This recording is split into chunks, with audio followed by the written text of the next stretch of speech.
नमस्कार बच्चों, आज हम पाठ 10 वाक्य के बारे में चर्चा करेंगे। पहले हम इसके कवि परिचय को देख लेते हैं।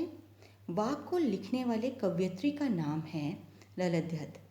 ललध्यद संत कवयित्री का जन्म 1320 के लगभग कश्मीर के पाम्पोर के सिमपुरा गांव में हुआ था। ये कश्मीरी भाषा की लोकप्रिय कवयित्री हैं। इन्हें विभिन्न नामों से जाना जाता है, जैसे लला, ललेश्वरी, लल योगेश्वरी आदि। इनका देहांत सन 1391 में हुआ था। ललध्यद ने अपनी रचनाओं में जनता की सरल भाषा का प्रयोग किया है। इसी कारण इनकी रचनाएं अनेक वर्षों से कश्मीरी लोगों की स्मृतियों और वाणी में आज भी ताज़ा हैं। इन्हें आधुनिक कश्मीरी भाषा का प्रमुख स्तंभ भी माना जाता है।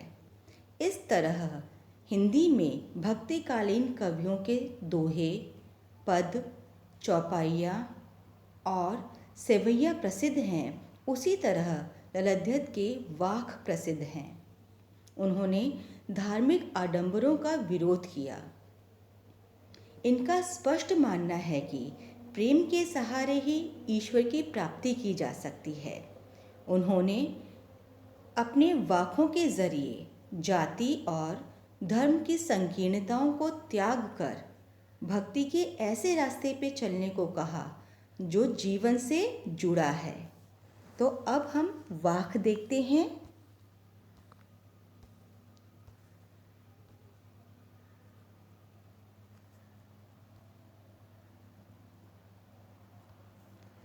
सबसे पहले पहला वाक्य, रस्सी कच्चे धागे की खींच रही मैं नाव, जाने कब सुन मेरी पुकार, करे देव भवसागर पार।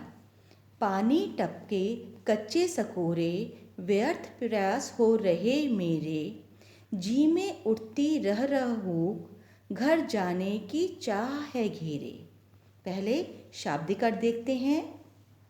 भवसागर अर्थात संसार रूपी समुद्र, सकोरे अर्थात मिट्टी के पात्र, हुक अर्थात तड़प या वेदना।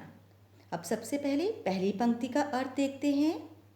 रस्सी कच्चे धागे की खींच रही मैं नाव। इस पंक्ति के माध्यम से कवयित्री ललध्यद ने परमात्मा प्राप्ति के विभिन्न प्रयासों की चर्चा की है।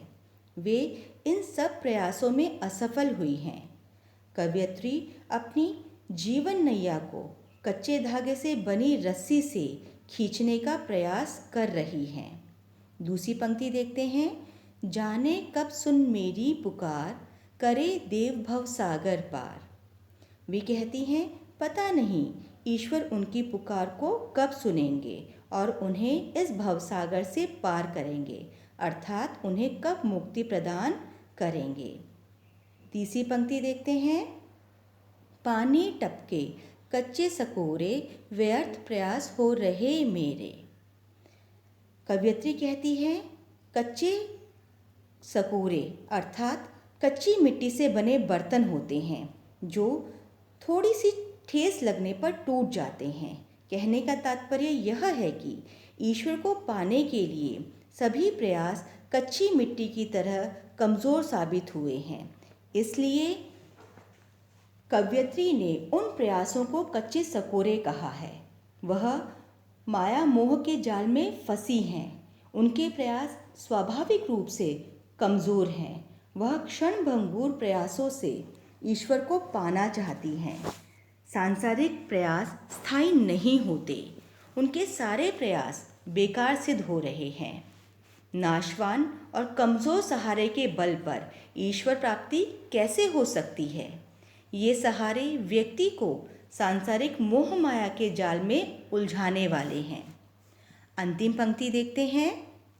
जी में उठती रह हूँ, घर जाने की चाह है घेरे। कवयित्री सांसारिक भव बाधाओं से छुटकारा पाकर ईश्वर को पाना चाहती है, परंतु मोक्ष प्राप्ति के सभी मार्ग अवरुद्ध हो जाते हैं। रह कर उनके मन में मोक्ष प्राप्ति की हूक उठती है। इस वाक्य के माध्यम से कवयित्री संसार को भवसागर मानती हैं और जीवन को नैया के समान। जीवात्मा अर्थात आत्मा की यह इच्छा होती है कि वह अपने प्रियतम अर्थात प्रभु के घर जल्दी से जल्दी जाए, लेकिन मुक्ति के सभी प्रयास निरर्थक सिद्ध होते हैं। अब दूसरा वाक्य देखते हैं। खा खाकर कुछ पाएगा नहीं, न खाकर बनेगा अहंकारी, सम खा तभी होगा समभावी, खुलेगी सांकल बंद द्वार की। पहले शाब्दिक अर्थ देखते हैं। अहंकारी यानी घमंड, सम अर्थात शम या इंद्रियों का शमन या नियंत्रण, समभावी अर्थात समानता का भाव या इंद्रियों को नियंत्रित करने का भाव, सांकल अर्थात बंधन। तो पहले पहली पंक्ति का अर्थ देखते हैं। खा खाकर कुछ पाएगा नहीं, न खाकर बनेगा अहंकारी। कवयित्री का मानना है कि सांसारिक वस्तुएं खा खाकर अर्थात सुख सुविधा का उपभोग कर व्यक्तियों को कुछ भी नहीं मिल पाएगा। न खाकर अर्थात व्रत तप ये सारी चीज़ें कर कर व्यक्तियों में घमंड आ जाता है। ये दोनों ही स्थितियाँ सुख नहीं देती। अगली पंक्ति देखिए। सम खा तभी होगा समभावी। यदि व्यक्ति को खाना है तो सम खाए। व्यक्ति जब अपनी इंद्रियों को और मन को वश में कर लेता है तब वह समभावी हो जाता है। फिर उसे सांसारिक सुख साधन अपनी ओर नहीं खींचते। अगली पंक्ति देखिए।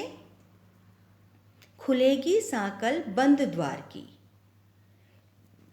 इसका प्रयोग करके कवयित्री ने बुद्धि अर्थात चेतना के व्यापक होने के अर्थ को बताया है। वे कहती हैं कि हमारी बुद्धि जब व्यापक हो जाती है तो ज्ञान के नेत्र खुल जाते हैं और फिर हम मोह माया में नहीं फंसते। इन पंक्तियों के द्वारा व्यक्ति को समभावी बनने के लिए कहा गया है। यह तभी होगा जब व्यक्ति अपने मन और इंद्रियों को वश में करेगा। इससे मुक्ति का मार्ग सुगम हो जाता है। तो बच्चों, आज हमने वाक्य के पहले और दूसरे पद के बारे में चर्चा की। बाकी बचे हुए अगली वीडियो के अंदर चर्चा करेंगे।